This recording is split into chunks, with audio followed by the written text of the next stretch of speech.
Every hero requires some sort of secret identity, or if it's not a secret identity, they have some sort of secret, hidden and sealed off from everyone else. These heroes face a lot of problems trying to keep these secrets under the sheets, and that is why for today we will be talking about the top 10 anime where the main character tries to hide his power, but eventually gets caught anyways. So, before we start, be sure to hit the subscribe button and press on that bell icon, and set a bell to be notified about all our latest new videos. And beware of the following spoilers. At number 10, we have I'm Standing on a Million Lives. Now, I know what you guys are going to say. It's gonna go something along like this. But anime, these guys didn't get caught or discovered using their powers. I think you're wrong here. And you might be correct about that one.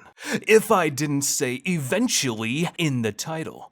This was quite an interesting anime with a good concept and all. However, they botched it with the execution of the show and kinda ended up with an irrelevant show that is lackluster at best. And as for the story, it's all over the place. Yusuke gets dragged into this different world along with two more girls, and practically they are all useless in a real fight. However, the only advantage that they have is infinite respawn at every 30 seconds as long as at least one of their party members is still alive. Besides, if you watch the show, you will see a vision from the future about them fighting monsters in the real world, so yeah, goodbye secret identity and powers. At number 9, we have Our Last Crusade or The Rise of a New World. The Knights versus the Mages. Who is right and who will win, eventually no one knows. One thing for sure though, it's gonna be one hell of an epic battle between these two factions. Namely Isuka, the S-rank knight that was imprisoned for freeing a witch a year prior, and the Ice Calamity witch Alice. These two, even though are on opposite sides, are the living proof that knights and mages can actually coexist together if they just try to do so for once, and not senselessly go to the pointless wars with lots of loss and casualties. Their paths are bound to collide, but the question is whether they will collide as enemies or lovers.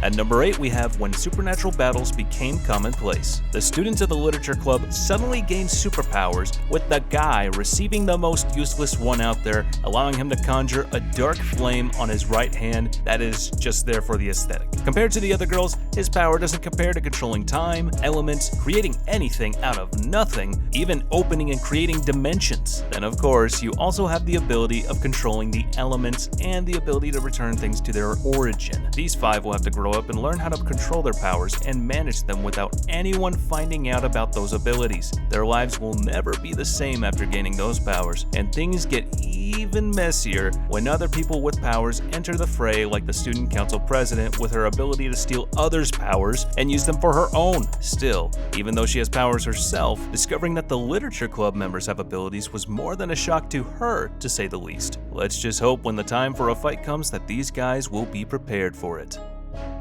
At number 7, we have SSSS Gridman. This is an anime for all the robotic monster smashing genres out there. Gridman is practically all about saving the world through giant robots and monster battles. That's practically it. On the surface, that is. The anime starts off with our main character suffering from amnesia, unable to recall anything about his past life. Who he is, what he does, nothing.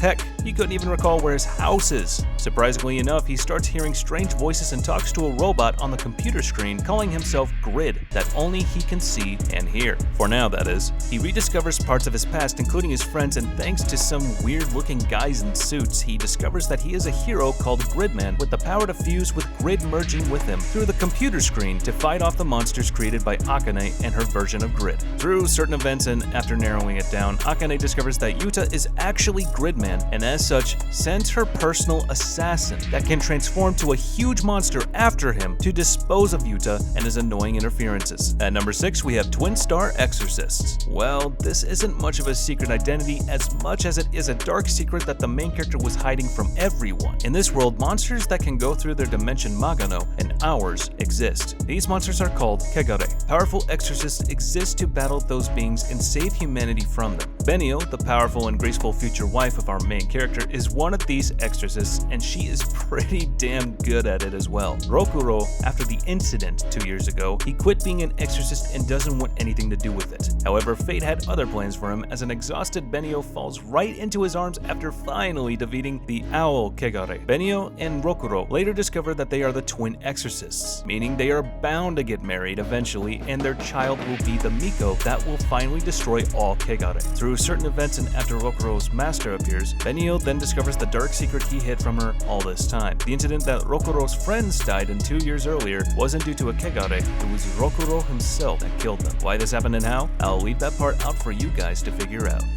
At number 5, we have Gargantia on the Verdurous planet. This is quite the complicated show, to say the least, and it deserves its own video explaining it in further details. In this video, however, our time is limited and we are unable to go into further details. So, long story short, humanity fucked up. They transformed the Earth into an icy, desolate land, left it seeking refuge into the stars and other galaxies living in space. Things were fine for a while until humanity out of the blue came under attack by squid-like enemies that were clearly out for blood. Humanity launched a defensive along with our main character piloting his mech, and as an outcome of the battle, he was lost in space and ended up back on Earth, the origin of life. However, this time Earth is covered in water, and people live. Not to mention that they survive on their ships like the Gargantia. Without spending more time into the details, the squids on the Earth, called whale squids, are discovered to relate to the space squids as well. More than that, these squids were once humans. Upon discovering that, of course, the main character that was full of bloodlust to kill these beings started having doubts about the whole thing for once in his life, and as they say, the rest is history. At number 4, we have number 6. Who doesn't love themselves some utopian dystopian world? In this show, the two main characters are from different worlds, one born into high class that never suffered anything in his life, and the other is an escaped fugitive and the remnant of a people that were eradicated. This anime found a way to merge the world of these two into an interesting adventure in the Not So Utopian City, number 6, the 6th settlement built for humans to reside in after an all-out world war broke out and nearly destroyed all of humanity, hence the name. This utopian world, however, is anything but, and thanks to the fated meeting of Shion and Nezumi, Shion was able to realize that this utopic city he is living in is nothing but smoke and mirrors. At number 3, we have Wolf's Rain. This anime is yet another post-apocalyptic dystopian masterpiece. It talks about the cycle of life and the challenges that come with it, as well as the fear and pursuit of change. The wolves being the main characters and the ones the plot revolves around are the engine that is moving the show as they look for the paradise they so deeply desire with the help of their sort of leader, Kiba. These wolves have the ability to disguise their appearances as humans so that they are able to coexist with them. After all, it is believed that the wolves are indeed extinct and all but dead. Kiba is on a journey to find paradise in this dying world and open its gates for everyone, as it is revealed up to the end of the series that it is Kiba who is the chosen one and the sole wolf with the ability to unlock paradise. At number 2, we have Scizor 7. When it comes to being an assassin, the best thing to do is to keep your identity under low profile as much as possible, for obvious reasons. Of course, some implications are bound to happen, especially if these implications include losing your own memory and forgetting the skills you learned and honed as an assassin. This high-ranked assassin is rendered into nothing but a useless idiot that can't even find it in him to kill a single worm. His identity is still enigmatic to many though. However, this all changes after his encounter with Prince of Stun and him realizing through his face recognition program that the same idiot is the once famous top 10 assassin in the world. And number 1 goes to Parasite, the Maxim. Yes, even though this anime is at number 1, this character never did get his identity revealed as someone with the parasitic powers, especially with a special case of Migi ending up in his hand rather than brain, and as such is unable to receive full control over his body. And even though the anime did end with his luck streak still going and his identity and powers a secret, but in all truth, for how long do you think this luck streak will carry on? His whole life? No way. Someone will discover eventually that he has a parasite in his hand, and as such is able to do supernatural things like stopping a freaking speeding car with one hand or like fighting off other parasites. But I guess with that ending, we'll never know. I hope you guys enjoyed this video as much as I had fun making it for you. I would appreciate it if you guys would smash that like button, subscribe, comment, and press the bell icon to keep yourself notified of all our latest new videos and upcoming projects. If you have any cool ideas for upcoming videos, don't be shy. Share them in the comments with us down below. And as for now, I'll catch you later. See you in the next one.